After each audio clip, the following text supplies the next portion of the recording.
Stop calling and texting him if he is not calling and texting you back with your hard-headed self. You look desperate. That's what you look like every time you reach out talking about, hey, stranger, haven't heard from you. Where you been? I've been missing you, baby. If he was worried about you, he'd be texting you. But guess what he got going on? A life, and you need to get one too. I'm telling you this right now, baby, because your friends ain't telling you it. Or you're not telling them what you're doing because you're ashamed of it. You know you're doing the most, and you need to pull back. So I'm going to tell you right now, pull back, okay? They're not texting you back because they're busy. They're not texting you back because they got other stuff going on. Maybe they're just not a big texter, or maybe they're just not as into you as you are into them. Whatever it is, I need you to read the room and get the message. You need to be filling your time with doing things that build you up, that edify you. Go on other dates. Hang out with friends. Take yourself on a date. Do things that fill your life up so that you're not sitting around here wondering why someone has not gotten back to you, baby. This is your life. Stop looking desperate.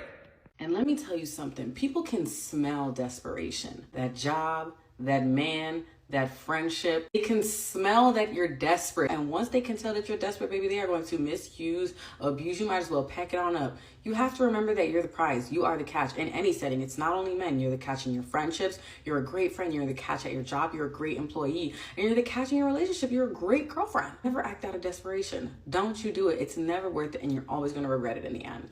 Desperation is the most unattractive energy you can have. Even if someone doesn't say it out loud, you can usually feel when they're desperate for your attention, your validation, your approval. And when people are desperate, you get repelled. And if that happens when people are desperate towards you and you're hopefully a good person, how do you think other people feel when you're desperate, when you're needy? It creates so much tension within your interactions, but when you're actually secure in yourself, when you don't need something from someone, instead you're just there for the purpose of being there. You're talking to the person for the sake of talking to the person. You'll be more relaxed, you'll be more comfortable, and your presence will be felt. Your presence will be a lot lighter. Emotional independence feels safe, and that's why so many people are drawn to people who are present. That's why I say presence improves every part of your life, including your social skills. So be calm in your confidence, not pressure someone with your desperation. Stillness is strength. Follow me for more.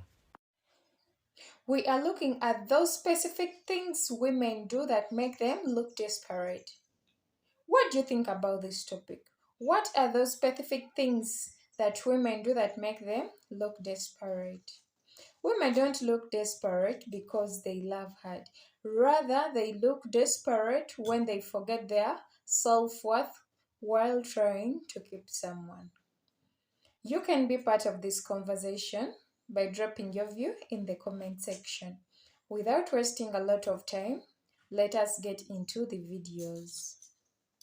Examples of how you might be appearing desperate. Hello, my name is Carlin. Restoring healthy mindsets is my thing. Ladies, please don't say these things and don't do these things if you don't want to appear desperate, because number one, when you want to go somewhere, but you want to go with him, so you do this. I really want to go to the park, but I have no one to go with, so I was wondering if you could join me. No! First of all, you should never have to ask a guy out. He should always be asking you what you want to do. And that's when you tell him you want to go to a specific park, a specific event. And you should also never be telling him that you don't have another option. If you're in the talking stage, always make the man feel like you have options, even if you don't. Remember, men are competitive. Secondly, you always say yes to last minute plans. I've said this before, but a high value woman never accepts last minute plans. Because again, it's showing that you're being desperate, and it's showing that you have no life outside of him. And we don't want to be perceived as that. And lastly, when you're rushing the physical aspect / intimacy, if he gives you a kiss in the cheek and you automatically initiate something else, you don't want that. Take your time with those things because it makes you seem desperate. And men know, men can sense it, and it's just not attractive, so don't do these things. Ladies, let me put you on game real quick. Do not allow a man to put you through a hazing process because he's really just trying to see how desperate you are. Do not allow a man to put you through a hazing process because he's really just trying to see how desperate you are. And the minute he gets so much out of pocket and you finally check him on it and you finally call him out for it, he's going to disappear for a few days. He's not going to call you. He's not going to text you. You're not going to hear from him. And you know what that is? That's a hazing process. Because how dare you call me out? And I'm going to sit you on ice because I know you're desperate. And one day goes by. Second day goes by. You ain't got a text message. You ain't got a phone call from him. This isn't the usual. This isn't normal. Day 3 go by. Now you questioning yourself. Now you're saying to yourself, man, maybe I shouldn't have came at him that way. Maybe I should have, man, maybe I'm tripping. You know what? Now you're texting him. Now you're calling him. Now you're apologizing for something that you really shouldn't be apologizing for when he was really out of pocket. He put you on ice. He put you through a hazing process to never check him again. So now when he gets out of pocket, you're not going to say anything. You know why? Because you're desperate. And unfortunately, we have a lot of women that's desperate, that's allowing a man to be out of pocket because he programmed you to not check him. So, yeah, that's the game that one of the many games that a lot of men play. And a lot of women, you got to stop falling for it. You got to be willing to be a woman enough to walk away. You got to be woman enough to walk away. Having a man is not worth you throwing your integrity away. It's not worth you allowing him to do all these circus acts in front of you and you act like you don't see it. It's not worth sacrificing your spirit. It's not worth sacrificing your well-being. God does not want that for you. Do not allow a man to put you through a hazing process, because that's really a test to see how weak and how desperate and how much you will allow. 4 desperate girl signals that turn guys off. Number 1 is a woman who is texting a lot, specifically texting without information. For example, asking, hey, what are you doing? Your busy man does not need to be bothered. If you have pertinent logistical information, do that via texting. Do not try to drum up a conversation. Do that with your girlfriends. 4 desperate girl signals that turn guys off. Number 2, always being available, even if invited to do something right now. Number 3, stating your rigid relationship timeline. In 30 days, I will have a boyfriend. In 6 months, we will be engaged. In 1 year, we will get married. 3 months later, we will have our first child. Rigid timelines, not great. Number 4 is posting thirst trap pictures or videos on social media to get attention. If you don't know what a thirst trap is, it's where you look really good or you're doing something really cool and you're just doing it to get his attention. You can have a ton of fun and not have to post it on social. You can just be an amazing person and he will want to get to know you. All right, you're probably wondering what to do now. Go hop in my profile if you would like to get my 30-second trick to make men obsessed. Go get it right now. The 7 dumb things that make you look desperate. And number 7, we have always being free. When you're always available on text, on phone call, you're always available to hang out. All that communicates to him is that you must not have anything else to do. You're available to hang out within an hour. You're available to hang out tomorrow. You're available to hang out. Like, that's the same reason why I always tell you to not be saying yes to last minute hangouts. Can you come over to my place right now? Can you be here in 1 hour? You better not act like DoorDash. You hear me? You start acting like DoorDash, he will treat you like DoorDash. Do you ever go on the DoorDash app except for the times that you need food? No. You only click on that DoorDash app when you need food. Every other time that you don't need food, you don't open the app.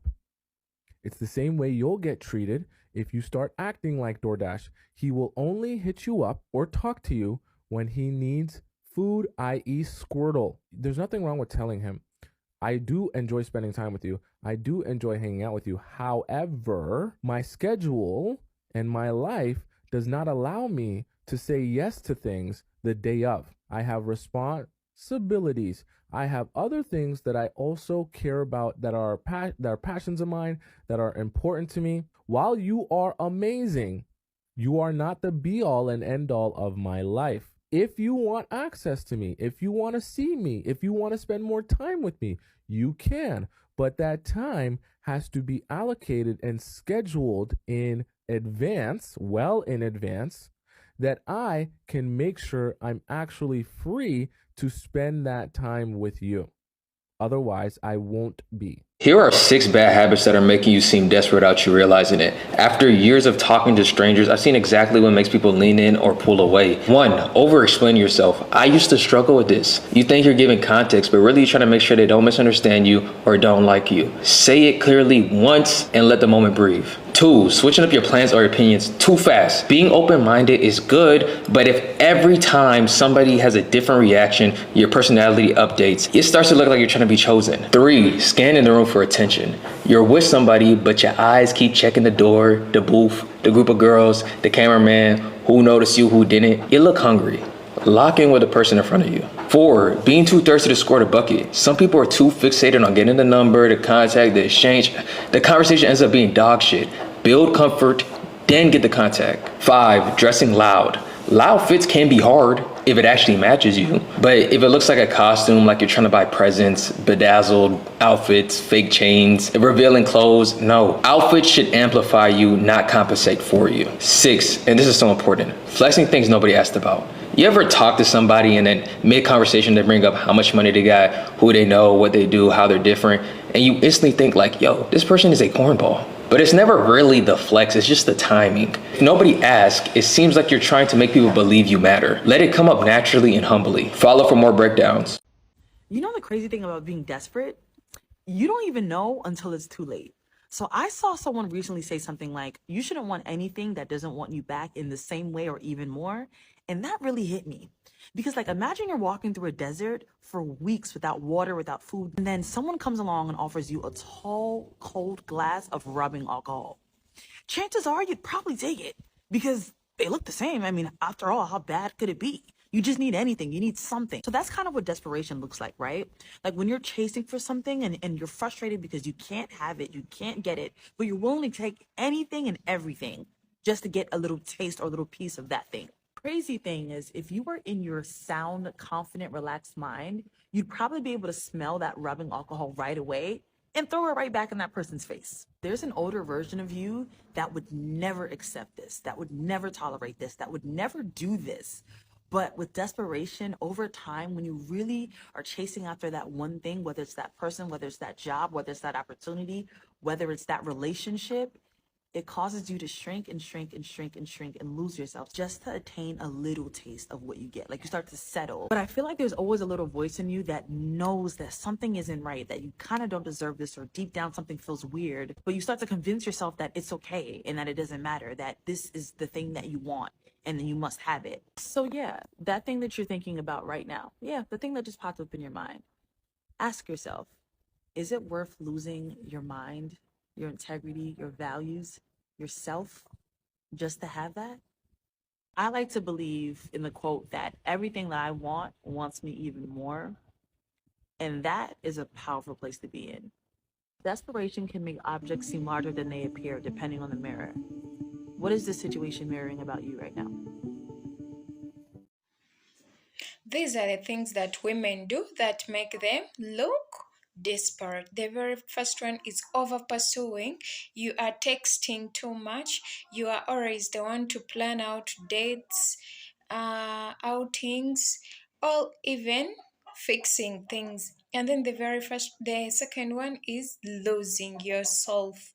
In here, I mean, you change your opinions, you change your friends, and you also change your style just because the guy has said he's not comfortable or he doesn't like what you do. Then another one is saying yes even when you mean no, just because that you don't want to lose him. Then another one is needing constant assurance. You are always asking, do you still love me? Are you mad? Oh, blah blah blah blah. My dear, take it slow. If someone is meant for you, they will be yours. And then the very last one that I prepared is moving too fast. In a relationship of 2 weeks, you are already asking someone like you're discussing about marriage, about kids. My dear, that is too much.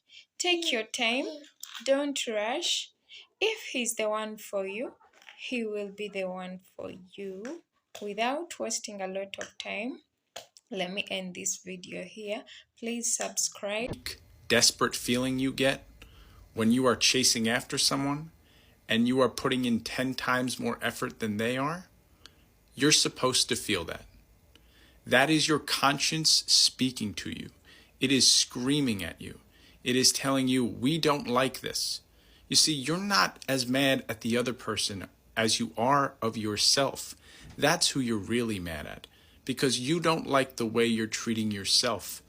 You know that this is unacceptable. You can't control what the other person does, but you keep reaching back out to this person. Now, does that mean that you are weak and pathetic and desperate? No, that doesn't mean that that's who you are. It just means that that's what you feel because this violates your moral code. This is not an acceptable way to act, and you know that. So listen to it. Don't shame yourself. Don't get swallowed up in it either. Don't obsess about it, but listen to it. It's trying to tell you something. We don't like how this makes us feel. This makes us feel small. It makes us feel weak. We shouldn't have to feel this way in a relationship. It's time to move on. 3 desperate girl signals that turn guys off. Number 1 is showing up to his place uninvited.